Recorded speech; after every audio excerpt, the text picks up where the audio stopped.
Hello, spooky cats. It's the spooky cat lady again, and I'm here now because, like me, I'm sure you guys have wondered, why do people believe that EMF readers detect ghosts? Why do they believe that? And I've wondered it, you've probably wondered it, so buckle up because we're gonna find out why and if it's true. And I think we've been using EMF readers all wrong, and I'm going to discuss how I think we should be using them. First, let's take a trip down spooky lane. The idea that ghosts are linked to electromagnetic fields, or EMF, isn't as ancient as you might think. It gained traction in the late 19th and early 20th centuries during the spiritualism movement. People were obsessed with seances and contacting the dead. Fast forward to modern times, and we've got early paranormal investigators like Harry Price trying to use scientific tools to document ghostly happenings. Enter the era of electromagnetism discoveries by legends like James Clerk Maxwell and Michael Faraday. Their groundbreaking work paved the way for the gadgets we use today, including our beloved EMF readers. TV shows like Ghost Hunters and Paranormal State further popularized the use of EMF meters, making them a staple in our ghost hunting arsenal. But have we been using EMF readers right all this time? I question it, because where did this belief that EMF readers can read ghosts?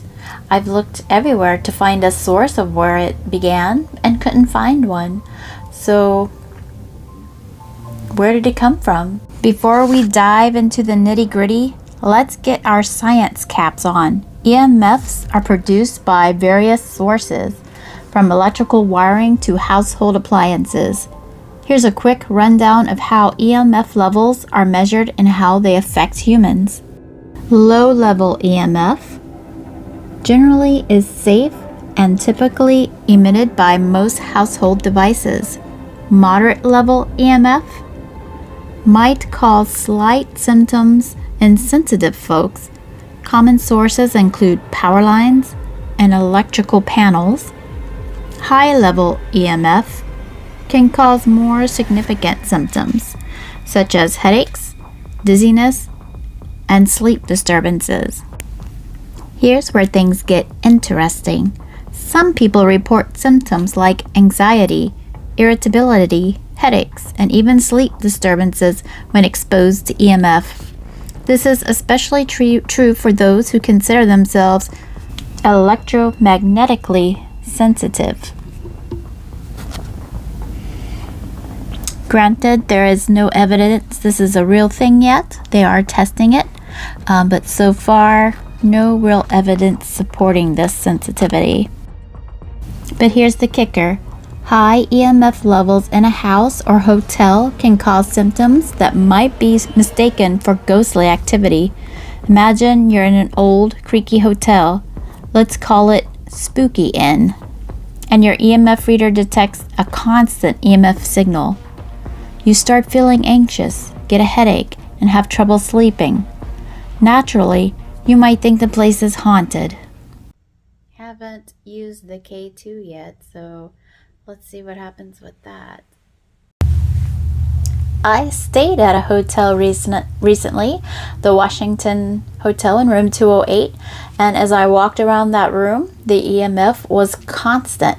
The entire room was flooded with it, and we could not find a source to fill the whole room with it. So it could have been wiring in the walls, it could have been power lines outside. There was no way to know. But yeah, and while I was there, kind of had a headache. So was that ghosts? I don't think so, because studies have shown that EMF can cause headaches, nausea, trouble sleeping, and in extreme cases, even like hallucinations and lack, and of course the lack of sleep from it if you're constantly being bombarded from it will also cause hallucinations. And it doesn't take years of exposure. It could be as little as one night. Where is the scientific proof that proves that EMF readers detect ghosts? The idea that ghosts can manipulate EMF likely stems from a blend of historical spiritualism and modern science. However, scientific studies on EMF primarily focus on its environmental sources and health impacts, rather than proving a connection to the paranormal. There's a lot of academic research on this subject. Environmental factors like electrical wiring, appliances, and natural geological formations can influence EMF readings. Studies have shown that high levels of EMF can cause symptoms such as nausea, dizziness, and anxiety, which could potentially be misinterpreted as paranormal experiences. Skeptical researchers often conclude that natural and man-made sources of EMF can explain the anomalies reported by paranormal investigators. They argue that many EMF anomalies attributed to ghosts are more likely caused by faulty wiring, electrical devices, or environmental factors rather than paranormal activity. Instead of using an EMF reader as a way to detect ghosts, why not flip the script and use it to debunk ghostly claims?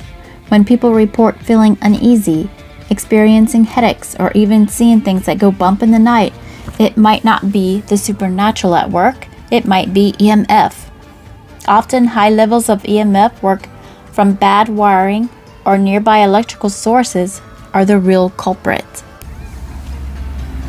The EMF reader should be used to establish a baseline of EMF saturation in a new haunted location. By measuring the existing EMF levels throughout the area, investigators can identify any constant signals or high EMF zones that might explain the eerie feelings or strange experiences reported by witnesses. That way, if you do encounter real paranormal activity, it can't be debunked by a possible EMF signal in the location. So the next time your EMF reader spikes, remember it could just be faulty wiring, an electrical panel, power lines outside your door. Could be all kinds of things setting it off, which is why it's better to not say it's ghosts doing it. It's better to use it to get a baseline of how much EMF is actually in the location and use that to debunk any kind of witnesses that say they're experiencing paranormal stuff, because it may just be like EMF pollution or something. So keep curious, keep ghost investigating. I will. I'll keep learning more every day and share it with you guys. And I hope you've enjoyed this video. Please like, subscribe. More videos will be coming. Some nice ghost hunts will be coming soon. Sometimes the only thing haunting us is our own misunderstanding of science. So I'll see you in the next video. Stay spooky, cats. Bye.